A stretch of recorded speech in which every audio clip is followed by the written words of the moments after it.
Yeah, I'm going to wait a few minutes for somebody to get on. It's my first time doing this, so bear with me, I'm terrified. Let me see if I can comment on here, because I don't know what I'm doing.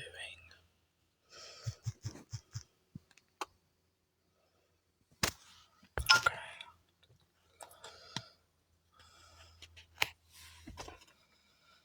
Find a viewer and to be in your podcast. Hi, Nikki and Carissa. I'm terrified. Y'all bear with me, please. Okay, so I feel like I'm going to throw up.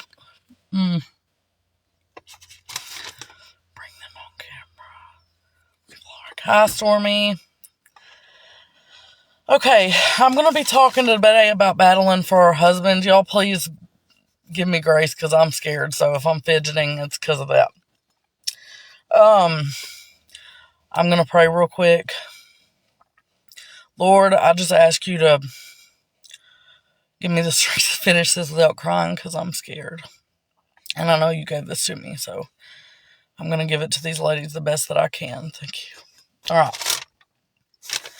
So the jobs of our husbands are hard, in my opinion. I've been reading in Ephesians, and I'm not talking about his physical workplace. I'm talking about his spiritual jobs as our husband, as our leader, and to obtain sexual purity and integrity and honesty and disciple to others, discipline our children, to be servants to the Lord.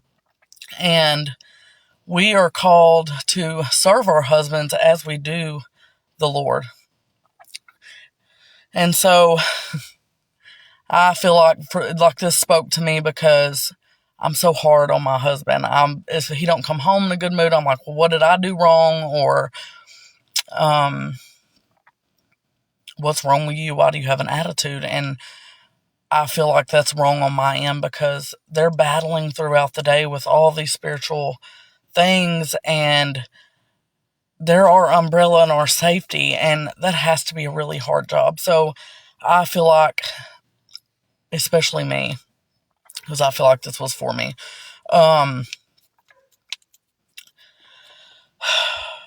let's battle for them. Let's fight for them in prayer and with our attitudes and with positive words to them. I don't even like myself sometimes. I'm so grouchy. So I know it has to be hard on him to come home from work, which is hard.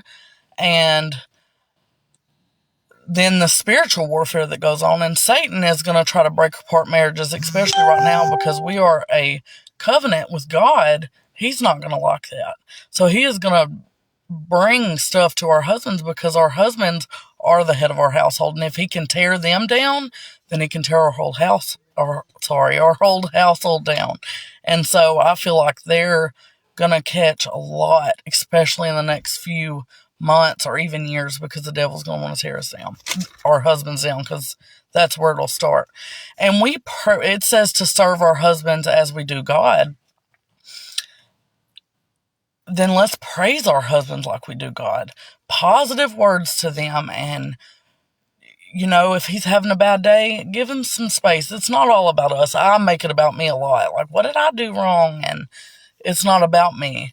Instead of negative words from me to my husband, or, asking what's wrong 500 times because I'm the world's worst, is give them space and go pray for them. God has answered more prayers for me than me asking my husband 1,000 questions of what's wrong, what did I do wrong, and God has answered more for me than my husband ever could. So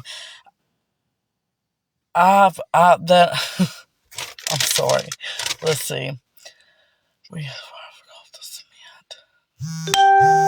I wrote down that he deserves to be praised for everything that he does, because, like I said, he's going to be he is the target because he's the leader of our house. So let's when he gets home, let's make this a peaceful environment instead of a war zone, because all day long it's a war zone spiritually, and I'm sure physically at work, because he works at Russ State Hospital. I know that has to be hard. Anyway, punching bag instead of pregnant. Yes, Sherry. They are, and I felt so bad when God was giving this to me, because I was like, oh my goodness.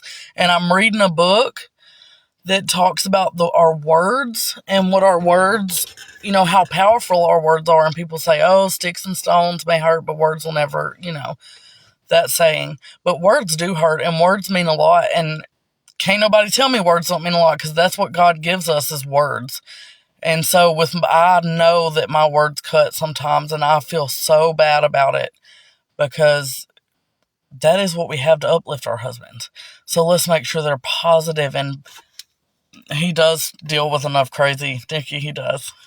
Cuckoo, I can't. Anyway, let's just make sure that he comes home to a peaceful environment of positive words and just peace, because he is catching everything, and you don't want everywhere for him to be a war zone, because then he has no peace, and then he's in his mind, and that's just not fair. So I know that this is going to be really short, but this week, ladies, try to be positive towards our husbands, and uplift them. And biting our tongue is so hard, because it is so hard for me, because I want to get back with you. Like, what'd you just say?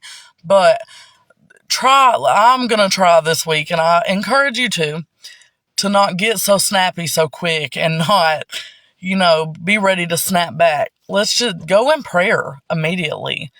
Go, God, I don't know what's going on with him. I don't know how the devil attacked him today, but let's be with him, cover him and pray for him. Prayer is so amazing, especially for your husband. I'm telling you, it's awesome. I have had more answered prayers about my husband than any kind of communication with my husband, because sometimes that does not. Okay, it disconnected. I'm so sorry. Anyway, ladies, that is what I challenge y'all for this week, is to do better speaking and being there for our husbands, and show them forgiveness. I'm so bad about it. I knew you'd do it again. Or, be forgiving like children. I say children are the most forgiving.